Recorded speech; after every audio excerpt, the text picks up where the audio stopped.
The morning fog holds the low land like a blanket as you aid your dad with looking after sheep. The chimes on their necks make a soft little song that has been the music of your whole time living. Your mommy is making the first meal.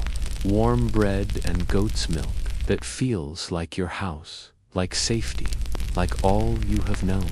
Then you hear that sound, the loud clatter of hooves on stones. Your dad's own face turns pale like paper.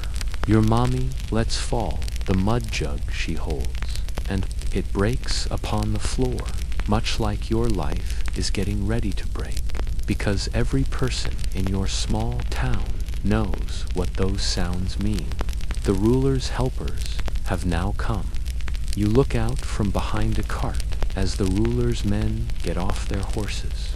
Their fancy clothes are so clean still. They have scrolls and written lists, their eyes looking at the townspeople, with the cold sellers looking coldly over their farm animals. When one of them points right at you, your dear mother then falls to her knees. She begs in words they do not care to learn. Your papa stands there quietly. He knows that fighting back means dying for the entire family. They pull you away, saying you will get to serve the great ruler, that you will become very important, that this is a special thing. But as the wagon moves away from all the things you have ever known, all you can hear is your mommy's crying, getting softer far away. You will not ever see her again. This was the start of your life made new as a young boy for the palace, a page in Earth's most powerful kingdom, and the scary things that waited for you behind palace walls would cause you to miss the easy days of watching sheep in the foggy lowlands of your home. Before we look into these old tales of staying alive and being sad, if you like finding out about the secret facts of the past, think about tapping the like button and joining for more stories like this one. And please write a note below to tell me the place you are hearing this from. I think it is amazing that we are learning these old tales with each other from many spots on the globe, joined over miles and years by our shared wanting to know of what happened long ago. The long walk to Istanbul was your first feel of the planned unkindness that would shape your different way of living. You and many other boys were made to walk for weeks over hard ground, not given enough food, sleeping outside or in simple little huts that gave almost no safety from the weather. The weak boys, the ones who could not keep going, who got sick, or who just lost all hope, were just left there to pass away. You learned your first hard lesson of palace ways before you had even gotten to the big city. Being weak was like death, and just the strongest, smartest, or most able to change would live through what was next. The child walking near you, maybe 14 years of age, had been brought from a Greek town of fishermen. His name was Nikos, but he told you quietly that soon that name would not be allowed. He had made a try to run away on the third evening of the long walk, but the guards took him ere he got a mile. They pulled him back to the resting place and hurt him in the sight of all the other children as a warning. His loud cries sounded over the green lands, and you closed your own eyes tight, trying to not hear the noise, but you could not fail to hear the warning. Running away was not possible. Fighting back was no use at all. By the moment you came to the edge of Istanbul, you had learned to move like a shadow, to talk only when someone talked to you, to make yourself seem to be not there when the guards' eyes turned mean. You had seen boys vanish in the darkness, some who made a try to run, others who just could not face another day. Their now empty spots in the long line were like constant little signs that reminded you of your own time to die. The very first look at Istanbul's shape against the sky should have been amazing. The tall towers touching the blue sky, the giant round top of Hagia Sophia, the huge, wide palace place that was going to be your jail. But the only thing you felt was a deep, empty fear. Sitting inside you like a heavy rock, this beautiful big city stood for all the things you had lost and all the things you were scared you would be. When you got to Istanbul, you had your first big test.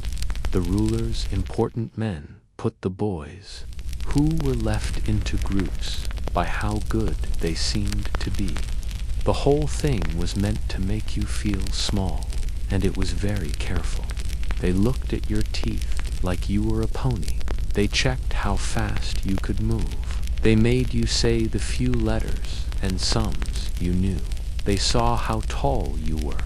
They looked at your skin for any marks, and they studied all your face's parts with the same cool, faraway look of people who price art. The most handsome and the smartest boys were meant for the palace's own school. The Enderun, other boys, would be made into janissaries, the king's best fighting group. But for the boys picked to work in the palace, a new kind of hard time was waiting. One that would check not just your body's strength to last, but your own spirit's power to live through, a planned way of making you feel less than a person. You were one of the lucky boys picked for the Enderun school, which was kept inside the big walls of Topkapi Palace.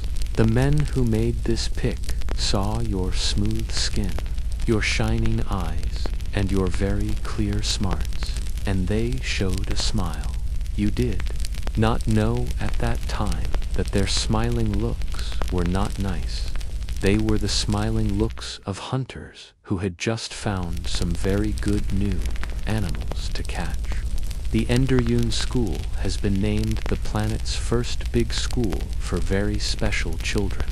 This way of saying it, while true in a way, hides the more sad truth of what that kind of schooling meant for taken boys like you. Yes, you were going to learn other tongues, Arabic, Persian, and Turkish. You were going to learn about numbers, stars, books, and rules. You were going to be taught in song, pretty writing, and many different skills. But this learning had a cost that was much more than just hard schoolwork. The big palace area that was now your home was a winding place of stone halls, fancy rooms, and secret little paths where bad things could be, hiding in any spot. You were put into sleeping rooms inside the big palace place, kept away from the world on the outside by many walls, men with weapons, and many rules that made running away not just hard, but something you could not even think of. The big sleeping room where you would rest your head stretched out like a cold stone box, full of small, thin beds with silk cloths that seemed like heavy locks on your own skin. On your first evening in the sleeping room, you stayed up, hearing all the noises that would soon become the normal sounds of your time in this jail. The quiet crying of boys who missed their homes, trying to keep their sad sounds in their pillows, the low talking in tongues that you did not know at all, the walking sounds of older boys and the men in charge. Moving down the halls when the lights were out, you held on tight to the little wood cross your mommy had put inside your hand as they were taking you. But by the next day, even that one last thing tying you to your old life would be found and taken away. You were given a different name, Mehmet, and were told to not remember your Christian past, changing to the kingdom's main belief was not a choice. It was a key part of your change, from a taken child to a helper for the king. The event was done with a lot of show, as if you had picked this way on your own, but you knew, and all the boys knew, that picking had no part in it. You said again the words that they made you say, but deep down you kept safe the thought of your mommy's soft songs and your papa's bedtime tales. But the most sneaky part of your learning was the planned way of taking apart your own person's wishes, and your remaking as a tool for the king's joy and might. The palace worked on a hard-to-know ladder, where moving up was based not just on doing well in your schoolwork, but on your power to make the older ones happy. And making them happy could mean many things that a child should never, ever have to know. Your first teaching in the palace's quiet rules was from Amit, a boy who was older, who had been in the place for 3 full years. He came up to you one night in the big sleeping room. His quiet words held both danger and a hope. "You are new," he spoke, sitting down on the side of your own bed, not asked. "You do not yet know how all things are done here, but I can keep you safe. I can show you, help you move up. The teachers like me, and they pay attention to what I say about the boys who are younger." He let his own hand come to rest on your arm, and you felt your body go still. You were a boy of 12, and had not been touched by a person you did not know, but a feeling in his way made your own skin feel all crawly. In exchange, he kept on, his own voice getting very low and soft. "You would have to show that you are thankful. There are ways that young boys like you can give thanks to older boys for their watching over, very special ways that are kept just. Between us, you had a choice you could not win, that many, many boys before you had to make. Say no, and face mean hitting, being left all alone, and the loss of all wanting to move up. Say yes, and give up the very last bits of your young, free days to a place that saw your own body as a thing to be given for good things and safety. There was no good path to take, only staying alive. The palace's world of bodies was hard and mean, working by rules that had been made over many years of bad use.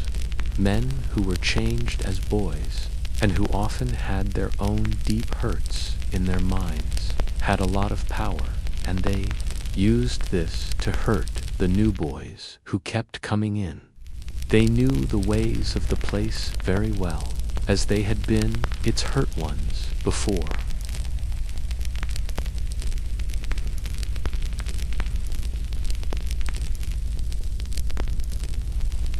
But instead of keeping the new boys safe, many of them became its biggest helpers. Older boys went after younger boys, keeping up circles of hurting that went back for a very long time. It was a bad kind of testing, where the ones who knew the way got their spot on the ladder by hurting the ones below them. Men in charge at the palace used their high spots to get to the most pretty boys, with no fear, knowing that the ones they hurt had no help and no person that they could ever go to for some aid. What made this way of doing things so very sneaky was how it was mixed with the palace's own main ladder. Having special body time was not a secret bad thing. It was a part of the daily way of life, put into the cloth of each day, so much so that it started to feel normal and had to happen. Boys who were liked by strong, older men could see their work lives go faster, their schoolwork get easier, their own lives more soft and nice. The boys who said no, or did not please the older men, were put in low work spots, put through harder rules, or just vanished from the palace's list of names altogether. The deep hurt on the minds of boys like you was awful and done on purpose, taken from your home, with your first name and life gone, and put into a place where your own body was viewed as just a thing.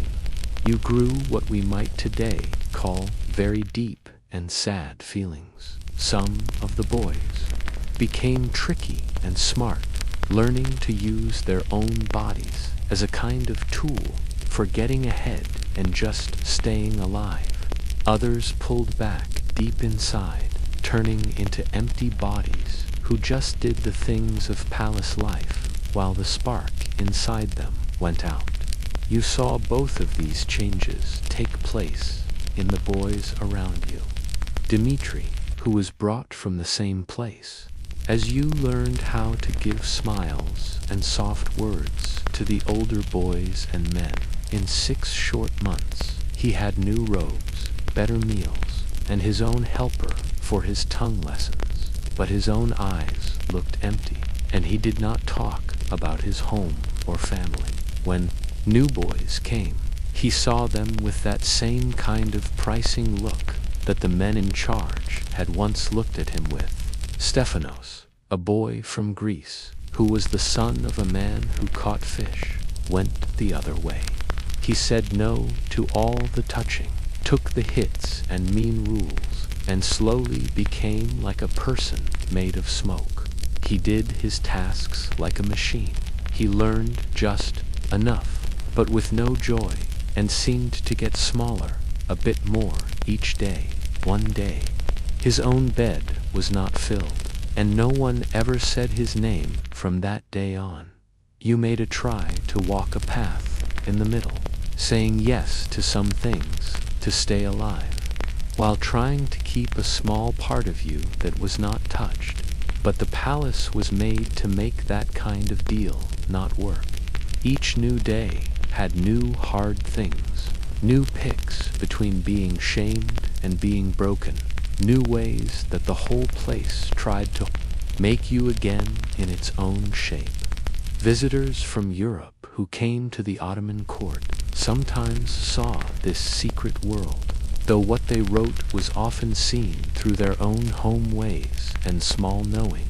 A man from Venice in the 1500s wrote of the very deep liking that the men in the palace had for their own young boy helpers, writing of things he saw that made him feel very not right deep inside. He wrote of seeing boys who were just 10 or 11, dressed in fine silks and shiny stones, helping older men with a closeness that made him think of a bond that was much, much more than the right way for a master and helper to be. A man from France in the 1600s wrote much more clearly of what he saw. At a big party in the palace, the young pages go about the rooms like pretty birds in a box, their own eyes looking down, but their bodies dressed up to be seen. A person cannot not see the way of owning with which some men look at these children, or the fear that you can see in the boys' own eyes when their masters come near. The way the boys lived in the palace made the hurt in their minds even worse, in ways that were planned to take away their fight and make them need the place. You stayed in small sleeping rooms with very little of your own space, where every second was watched over and checked. You were woken up before the sun came up. For prayers you were made to learn, given enough, but not a lot of food at set times, and put through a hard daily plan that gave you no moments to think or to fight back. Being punished was normal, and punishments were made up to shame you and break you down. Boys who did not follow the rules, like talking in their home tongues, or doing old home things, or not showing enough joy for their new lives, were hit, shamed in front of others, or put alone in small rooms that were barely big enough to stretch out in. You saw a boy named Milos, who was found praying in the way of his old belief, made to stand with no clothes on in the open yard for a whole day, while all the other boys were told to make fun of him. The lesson was very plain. Your old way of being was not just not allowed. It was a thing to feel bad about. The way the palace worked with things inside made your life even harder, and made more levels of being used. You could get little good things by being good, doing well in school, or by making your older men happy in many ways. These good things, like better food, finer robes, softer spots to sleep, getting to have books or things to make music, became like treasure in your small world. This way of doing things made a hard net of needs and promises that made fighting back almost not possible, and working with them seemed like the only way to live. You learned how to get by in this world with the smart mind of a person who was much older than you were. You found that helping older boys with their schoolwork could get you safety from their mean touches. You learned that showing you were very good at some things could get you seen by teachers who might keep you safe from the worst of the hurting you. Saw that being perfectly good and showing great joy for your new life could give you little bits of freedom that felt huge in your tiny world. Some boys tried to run away, but the palace, being on a piece of land with water all around it, made this very, very hard to do. The ones who were found were punished very badly, and this was done in front of everyone to stop others. You saw the return of a boy who had tried to get away by swimming over the Golden Horn. He was almost not living when they pulled him back, and the hitting he got in front of all the boys left him hurt for life. He lived on as a clear warning to all of you, broken, not able to do much, a living picture of what happens to boys who pick fighting over giving in. The very few boys who did get away had an even bigger problem to face. They had been kept in the palace for so long, and their first lives so much taken away, that going back to the way they lived before was not possible. Their own families might not know them. Their towns might turn them away as bad people or changers, and they had few skills that would let them live outside the palace place. Most who ran were caught in just days, but even the ones who stayed free often found that they were lost in a world that did not have a spot for them. As you got older in this place, living on through a mix of being smart, able to change, and giving in a careful way, you met new problems and a deeper spoiling of your own soul. The boys who did the best might one day be given high jobs in the government, but this good thing came with the cost of keeping up the same bad place that had hurt them. You saw with a growing fear that your teachers and the men in charge, the men who had shaped and hurt you, had once been boys just like you, taken from their homes and made into tools of the king's might. This knowing brought a very bad choice. You could fight the place, and you would for sure be broken by it. Or you could take it all in and become one of the ones who keeps it going, picking the next group of boys, taking them apart and making them new, keeping up the palace's ladder of might and bad use. Many of the boys picked the second path, finding it was easier to be the hunter than to always be the one being hunted. The leaving party, called Chikma, was the end of your palace learning, and your start in the king's work. After many years of planned herding, dressed up as learning, you came out as a young man who could speak many tongues, who was good at running things and talking to other lands, taught in arts, and knowing. But you also came out as a person whose own soul had been planned and spoiled, whose knowing of might was now forever mixed with hurting others, whose power for normal, loving bonds with people had been hurt in ways that might not be fixed. For many who left, this change just meant going from one kind of hurting to another. The ones given jobs in running things found they were in a world where giving bodies and moving up in work were still tied together, where the lessons they learned in the palace about might, giving in, and staying alive kept on shaping their grown-up lives.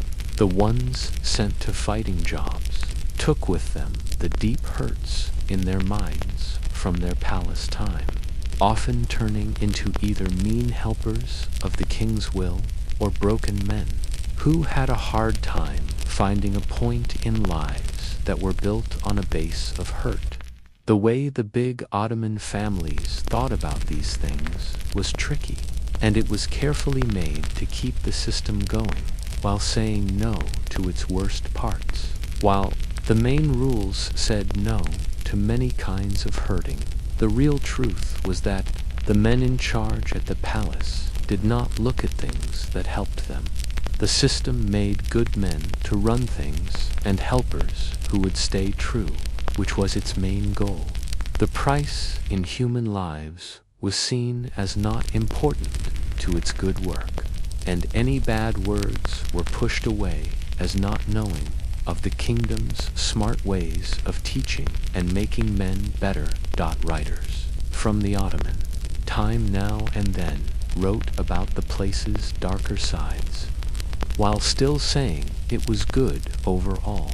A writer of the court in the 1500s wrote, "It is a fact that the palace school asks for big things to be given up from its boys, and that not all who go in come out the same, but from this hot fire of rules and learning come out the very best helpers of the kingdom, men whose truth has been checked and whose powers have been made sharp and perfect." This way of talking about changing and getting better hid the real truth of what boys just like you went through. Your checking was planned body hurting. Your set of rules was the breaking of your first self and the making of a new self made to help the king's needs. Your learning was paid for with your young, free days and your power to have normal bonds with other people. What makes the Ottoman palace way of doing things so very sad is how it put together real chances to learn with planned hurting in ways that made it very hard to tell the good things from the bad. Boys did get a schooling that was, for the time they lived in, very, very good. You learned how to see words and write in tongues that gave you chances all over the known lands. You learned about the stars and numbers that were the newest for their day. You got skills in talking with other lands, running things, and fighting plans that would help you for all of your life. But this learning could not be pulled apart from your being used and hurt. The same men who made your mind bigger also hurt your own body. The same place that gave you good chances also took away your young, free ways. The same great house that promised you could move up also made sure that moving up would always be spoiled by the ways used to get it.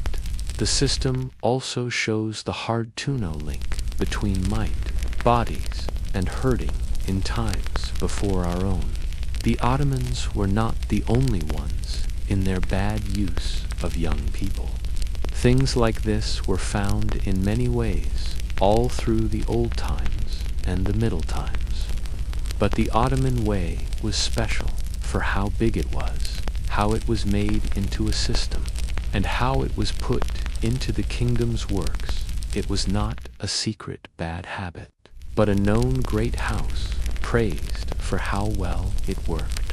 and kept safe by the ones who got good things from it. By the 1600s and 1700s, the palace system started to get weaker as new ways of fighting with weapons made the janissary group less needed, and new ways of running things meant they needed fewer men taught in the palace. Ideas from Europe and new ways of thinking in society also helped in the system's slow change.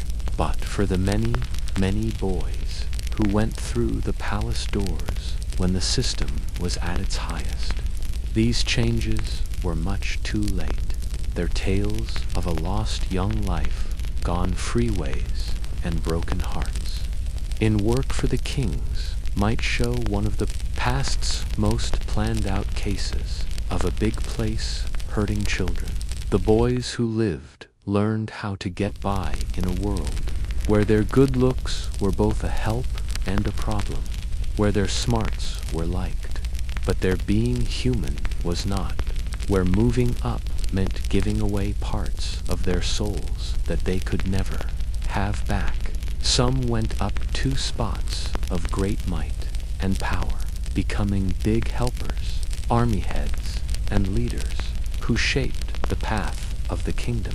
But they took with them the marks of their palace time, and many kept up the circles of hurting that had shaped them. Others vanished into the fog of the past. What happened to them not known, and their pain not written down, kept in mind only as names in workbooks that wrote down their coming, their learning, and their last job they were given to do. Dot the palace walls that once held the sound of the steps of these boys still stand there now, changed into a place for visitors to see, where people from all over look at the grand building work and pretty things of the Ottoman court. People look with wonder at the lovely rooms where the kingdom's best were taught, but they can only see the outside pretty look of the spots. The stone halls hold on to their deepest, darkest tales, and the rooms where learning and hurting were mixed stay quiet about the cost. That lines of young boys paid for the kingdom's shiny days, the guides who lead the tours, talk of the palace schools, new ways of teaching, its part in making good men to run things, its help in the kingdom's good fortune. They do not say a word of the planned hurting that was a main part of how it worked. The boys who passed away instead of giving in to its needs, or the men who came out from its halls changed for all time by what they went through inside its walls. As I end this telling, thinking of your tale as a stand-in for many thousands, like it, I am made to think that these stories of pain and staying alive are not just old, odd things. They stand for real, living people, children pulled from their homes, their selves taken from them, and made to get by in a world that cared for their bodies and minds, while pushing away their being human as not important to the kingdom's big plans. You, the boy I have thought of, standing in those stone halls, with fear filling your heart and quiet on your mouth, stand for many thousands of real children whose names we will not ever know, whose own tales were not ever put on paper, whose pain was not ever seen by the system that made it and kept it going. Your spirit and the spirits of all the boys like you still walk through those palace halls, reminding us that behind each kingdom's greatness is a base that is built on the pain of people, and that the cost of might is very often paid by the ones who have no say in the thing. The awfulness was not in the hurting by itself, but in how it was so planned, how it was so fully made to seem normal, and how it was so completely not remembered by the past. You, and boys like you, Lived, and passed away in a system that saw you as pretty things to be shaped and then used, and your tales should be kept in mind, not as strange little notes in the past, but as words of the strength of humans. When faced with cruelty done by a big institution, the morning breeze that once held your scared steps has been gone for a long time, but your story still sounds on through the years, asking that we see your pain and remember the awful cost of the kingdom's golden time. In keeping your tale in mind, we give honor not just to your own pain, but to the pain of all children who have been trapped in the wheels of might, all through the past, used and then thrown away by systems that care more for winning than for kindness, for kingdom over a child's free heart.